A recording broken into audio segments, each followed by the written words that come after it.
আজকে আমার এই ভিডিওটা যে শেয়ার করবে তাকে আমি 10টা করে ফুলের ভালোবাসা দিলাম, কথা দিলাম। শেয়ার করে কমেন্ট বক্সে ডান লিখে দেবেন, আমি কমেন্ট ধরে আপনার পরিবারে গিয়ে আমি 10টা করে ফুলের ভালোবাসা দিয়ে দিব।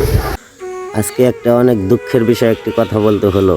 আমার আসামের মুসলিম ভাইয়েরা, আপনারা কেউ ভিডিওটা স্কিপ করবেন না। আপনাদের দুটা পায়ে ধরে কই আমার ভিডিওটা ফুল ভিডিওটা দেখে যাবেন আপনারা, একটাই অনুরোধ।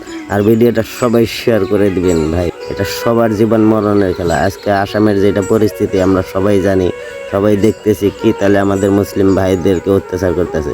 আজকে আমরা জাতির শত্রুকে, আমাদের মুসলিম জাতির শত্রু আমরা মুসলিমই। দেখেন আজকে আমাদের একটা মুসলিম লিডার নাই, আমাদের জন্য কথা বলার যে একটা পার্লামেন্ট আছে সেখানে যাই আমরা উপস্থিত থাকতে পারি না একজন মানুষ। আমরা সবাই মিলে যদি একজন মানুষ সেখানে পাঠাইতে পারি তাহলে আমাদের জন্য কিছু কথা বলতে পারবো, আমাদের পরিস্থিতিটা কিছু ডেঙে ধরতে পারবো। আজকে হিমন্ত বিশ্ব শর্মা কত ভাঙচুর করতেছে, আমাদের ওখানে কথা বলার মতন কেউ নাই।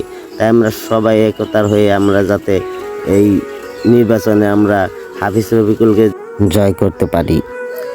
আল্লাহ তাআলা বলেছেন, হে বান্দারা তোমরা নামাজ পড়ে হাত উঠে আমার কাছে চাও, আমি তোমাদের সকল আশা পূর্ণ করে দেব। কিন্তু আমরা দেখেন কি মুনি হতভাগা, আমরা এখান থেকে যদি আমরা সবাই মিলে একজন আমাদের মুসলিম নেতা করি তাহলে আমাদের জন্য অনেক কিছু করবে আমি আশা করি। আর সবাই অল্প বোঝার চেষ্টা করেন। আজকে দেখেন অকুল গগৈ, সে কখনো হিন্দু এলাকায় কখনো নির্বাচন করে না, কারণ সে বিজেপির সাথে যুক্ত হয়ে আছে। আজকে খালি দেখবেন যেখানে মুসলমান আছে সেখানে ভোট বিভাজন করার জন্য অকুল গগৈ এসে আমাদের সাথে নির্বাচন খেলবার পরিস্থিতি সবসময় নিয়ে থাকে। আর আজকে যদি আমরা কংগ্রেসের ইতিহাসগুলো দেখতে চাই তাহলে দেখেন সবার গুরের হলো আমাদের রাহুল গান্ধী।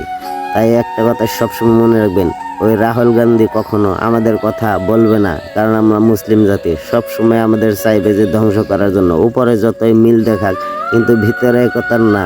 আজকে দেখবেন, আজকে একটা কথা আপনারা সবসময় চিন্তা করে দেখবেন, আমাদের আসামের জনিয়া সমষ্টিতে শর্মান আলী স্যার এসেছে নির্বাচন করার জন্য, কিন্তু এখানেও দেখবেন তৃণমূল কংগ্রেস। আর তৃণমূল কংগ্রেসের সবচেয়ে গোড়ার মানুষ হলো মমতা ব্যানার্জি, সেও একজন হিন্দু মানুষ।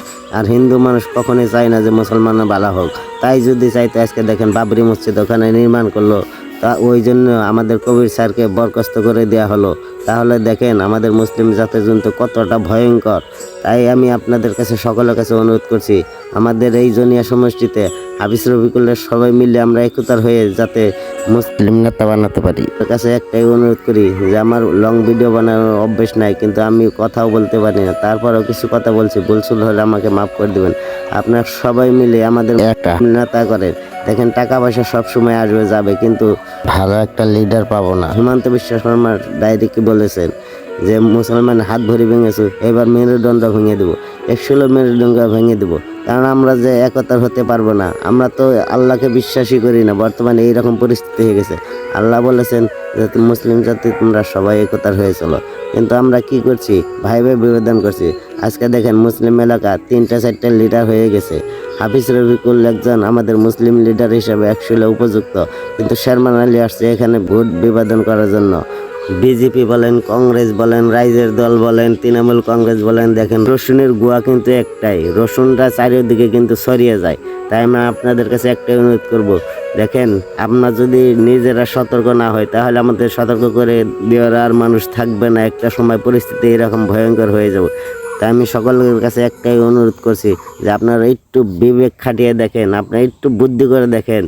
তাই আমি সবাইকে অনুরোধ করি এই ভিডিওটা সবাই শেয়ার করেন, আমার নিজের জন্য না, আপনাদের ছেলে মেয়েদের জন্য, আপনাদের ভবিষ্যতের জন্য এই ভিডিওটা সবাই শেয়ার করেন। শেয়ার করতে কোনো টাকা পয়সা লাগে না, আপনাদের কাছে আমি একটাই অনুরোধ করছি।